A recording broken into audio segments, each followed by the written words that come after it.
Hello, everyone. This is Kerry Valentine, your instructor for BU433, Building Organizational Climates. I'm just addressing you here at the beginning of week 5 of our class. I apologize. Last week I wasn't able to record a introduction video for the week. I got actually pneumonia, so I have lost my voice last week. So it's coming back and still kind of loopy for some medication here. So hopefully I'll come off somewhat coherent to you as I record this video for the coming week, week 5. Biggest things I wanted to do this week is, first of all, talk about everything's going great in the forums. Everybody's doing a really good job coming up with some really good ideas. You notice that I really hammer hard on this idea of, excuse me, being very specific, very clear. And where that comes from, maybe you've caught on to this, is in the third forum on motivation and performance evaluations. If you recall, one of the biggest problems that the administrator that was counseling the employee on that employee's performance was very vague, very non-committal, and it left him confused and frustrated. One thing that comes out of climate, in teaching, a lot of times we'll leave certain things behind and we won't just call them out and say a lot of things super clearly because we're trying to teach you something. We're trying to develop some intuition in you into the concept. But when it comes to the workplace and giving someone feedback over the performance that they've already given, that's not such a good idea because especially if you're going to tell them something they're doing is wrong or they have a performance deficit of some sort. You need to be very clear. So in that example, as you may recall, she had said she'd made some abstract statements about how I wasn't doing this right or that right. But when he tried to get, well, wait a second, in the prior reviews, I did well on that. What is this? It was very confusing. It was very frustrating for that individual to figure out what it is that they really were doing wrong. And it appeared to me, I don't know about you, but that he sincerely wanted to make improvements if indeed he could be told where those improvements needed to be made. But she wasn't specific. And what it showed was that she wasn't prepared for that conversation, or worse yet, that she didn't care about it.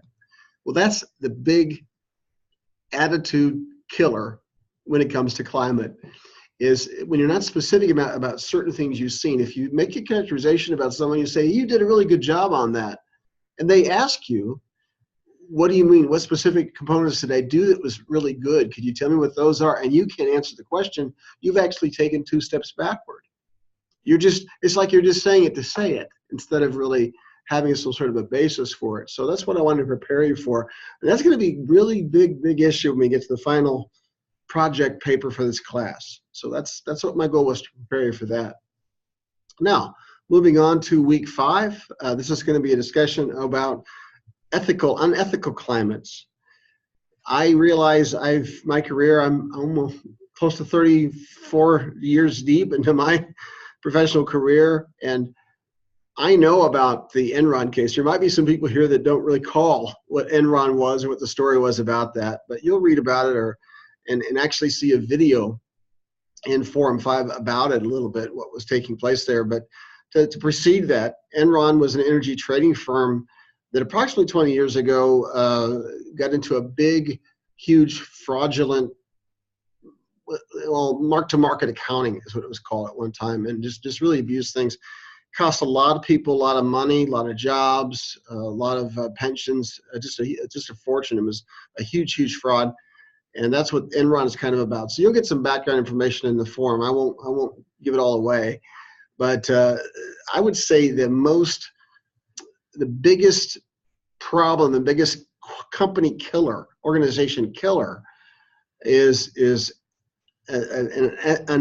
excuse me, still loopy, an unethical climate creates a big thing, because of course when you're unethical, you're going to eventually lead to this moral breakdown. It becomes widespread. People all the time think of ethical breaches as being something that just a few people at the elite executive committee at the top that do it. It's not like that. Big frauds become big frauds because a lot of people are involved in it. A lot of people have an interest in seeing it continue. So that's going to be something that's made clear when you study when you actually participate in Forum 5. So that's that. Written activity 5 is about blaming. Very big, especially when there's an ethical breach. People are very quick to blame others and not want to take the blame for stuff like that. Or on the flip-flop, give credit where credit isn't due, maybe. So there seems to be a lot of that going on. That happens in politics. We know a lot where certain individuals will take credit for something happening when they probably had little to do with it. They all want to not be responsible for the bad things, but they sure want to be responsible when everybody likes something that's taking place, right? So we see that in politics a lot. Also happens in organizations, of course, a great deal as well. So that's what written activity 5 is about. But in this video, I really want to spend more time discussing the final assignment that we're going to be doing in the coming week. And I'm going to try to share my screen here real quick, and so we can kind of go over that together. Okay, I've kind of enlarged my screen here a little bit for you so that you can see it. But the BBL433 class project is due next Sunday evening, 11:55. Not this week, that's a week 6. So in the coming week, a week from this coming Sunday is when it's due. It involves profiling an organization. It could be one that you're currently working for now, one that you've worked for in the past, or one that you just have a great deal of familiarity with of some sort. That's who you can use as is just like a case study, they call it. And your overall objective is to kind of report on all the actions and attitudes, which is, of course, what is at the basis of climate, and give us some background. Introduce, first of all, what you're going to be talking about, the organization you're going to be talking about. And at the end of the introductory paragraph, you usually want to have a clear thesis statement. You'll see that I've actually down here, I've linked something about thesis statement for you to look up and read. So again, you can be clear on what a thesis statement should sound like or be. So make sure you read that link as well. But you'll give this introduction about the organization that you're going to be profiling. You'll probably talk about structure, what product or service it sells. If you're going to be handling an organization or maybe just a team or a department, that's fine too. That'll work. How it's structured, what its role. If you profile a department or a team, you're going to probably talk about how it functions within a larger part of the organization or things of that nature. But you're going to talk about the structure, all these different things. So you got to kind of give you some sort of an idea, give me, the one reading it, an idea of what the framework is that you're kind of dealing with, the context is that you're going to be actually trying to intervene within. If you don't currently hold an administrative position, a lot of people want to take the administrative position to write the paper from that perspective. That's fine. I would suggest that probably even the better way is if you were to look at things as if you were outside consultant hired to come in and try to some sort of intervention on the organization's climate, to try to assess it, measure it, see if there's deficits, and then plan some sort of intervention. And then after you've done the intervention, be able to measure the effect you've had on the climate down the road. So that's going to be part of the conversation here. But okay, introduction and background. So I'll put up here basically a little idea about how many paragraphs you might want it to be at a minimum. That's not a hard, fast, standard you have to stick to. It's a suggestion that probably at a minimum, you're probably going to have to use about 3 or so paragraphs. The whole paper has to be 8 pages long, excluding the works cited page. So keep that in mind. But anyway, that's a good idea for the introduction and paragraph. Down here, you're going to move to management. You're going to talk about the management of the organization. As we've discussed in our class thus far, management and leadership are 2 different things. However, managers usually become the de facto leaders in organizations. So from a leadership perspective, I'm going to ask you to tell me how they measure up in the organization that you're profiling. If you were to rate their leadership effectiveness on a 1 to 10 scale, 10 being high, 1 being low, what would make them a 10? What are the different traits or attitudes or things that you've witnessed? Again, specific things that you've seen that would give you reason to give them a 10. Let's describe that. So 2 or more paragraphs or so on management and that type of infrastructure would be good. If there are 1, then you need to make sure you tell me where the deficit is. Wow, I mean, that's pretty low rating on a 1 to 10 scale. That's the lowest, so then you want to tell me why. But just remember this: if you're going to spend some time talking about how bad something is, make sure you have some ideas on how to improve it. People all the time complain and they whine about stuff, but how many people really have an idea about how to make it better? That's what we want to hear. So consider that if you're going to be rating someone down on a 1. Let's really try to solve a problem here. It's one thing to talk about a problem; it's another thing to solve it. Down here, I have a model here I've kind of provided for you there. Just need to deselect it. You're basically telling me about the current climate. That's what your introduction and background does. You're going to come up with some proposed changes based upon what you've learned in this class that you can put into an intervention of some sort. Here's the intervention part, which is intervention usually comes with sort of an action plan. Some sort of a way to get things started, be it seminars, webinars, or some sort of qualitative research or something to determine why people act the way they do. And then you're going to talk about what anticipated outcomes you see coming out of this. Organizational climate is a very steady concept. It's a very measurable concept. And as you move down to the paper, you're going to look into measuring how you can measure improvement over time. The big problem we have is when people take big initiatives to change climate is they forget that habits that are in existence or the way people act currently is not the way that it's not going to change overnight. It's going to take some time. And so when things don't just change for the good right away, people say, oh, that didn't work, and that's just a kind of corny idea. It's not going to happen. Well, anything that you do just to do it is probably not going to stick. You got to be able to convince people or show people why it's truly beneficial for them to get them to buy into it. So that's going to be a key, and that requires you reinforcing it as time goes by. Nothing really changes if you don't work at the change. So that's the challenge that I'll be putting to you.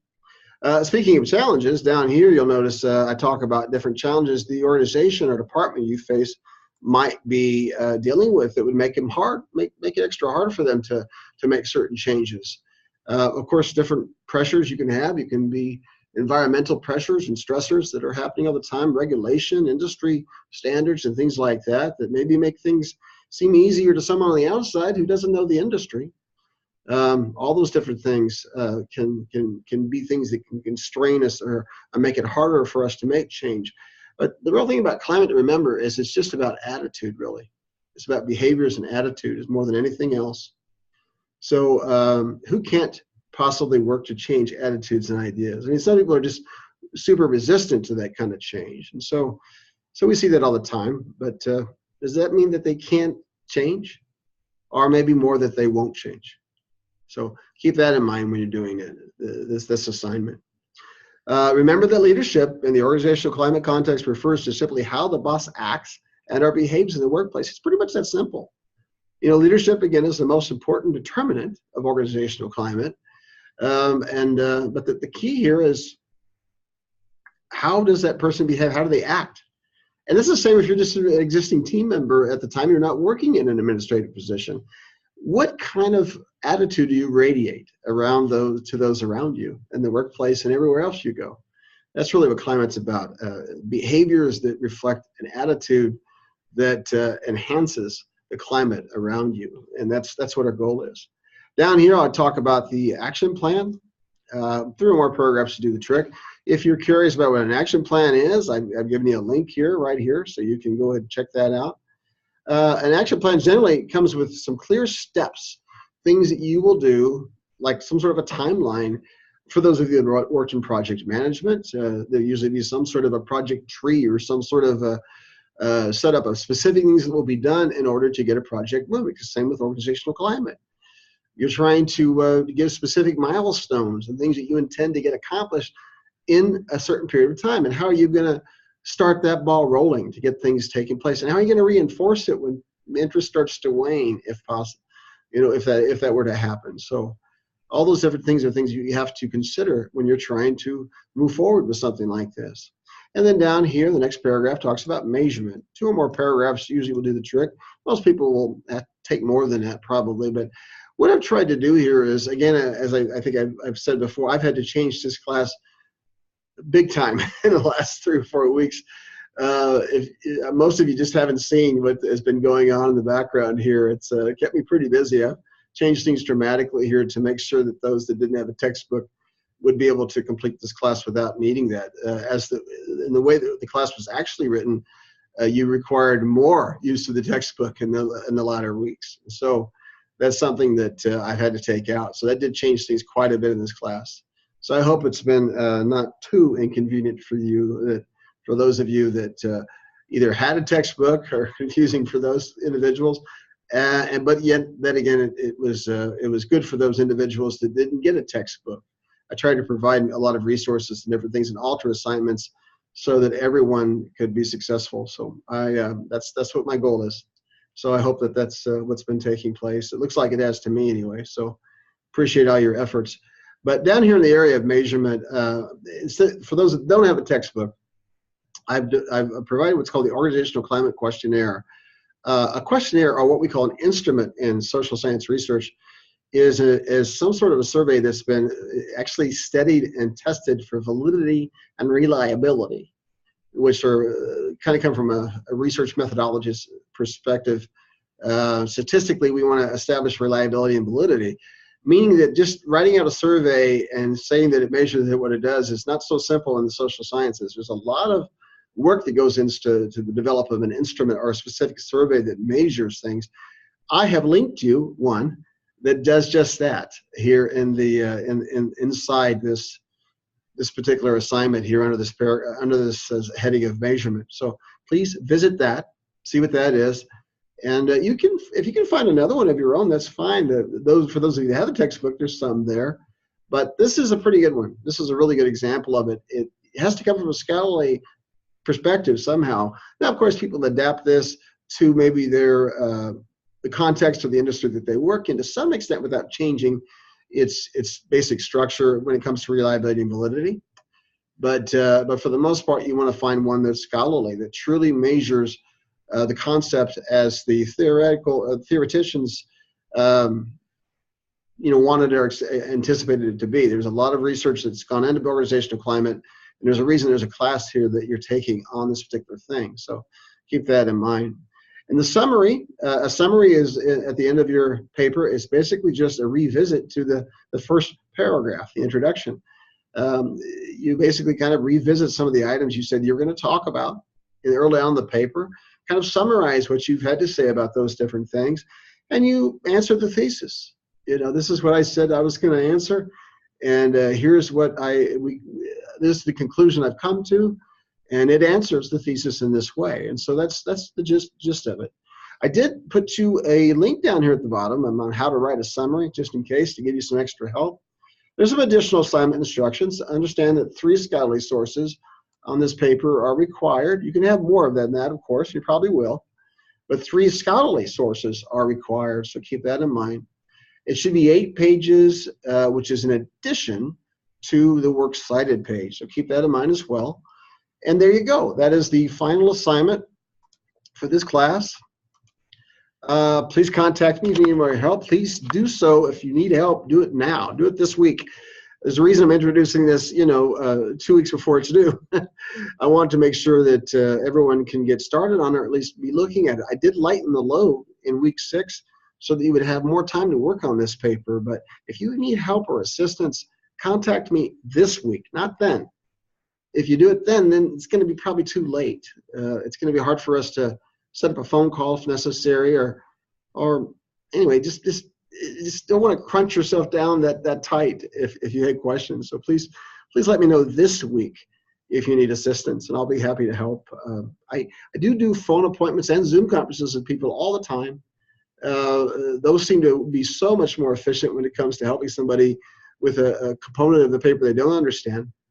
But you just contact me and let's set that up. I just need a little bit of advance notice to make that work out for you. So please contact me if that's the case. And as for week 5, have a great week. And I look forward to seeing what you have to say this week. Thank you. Bye.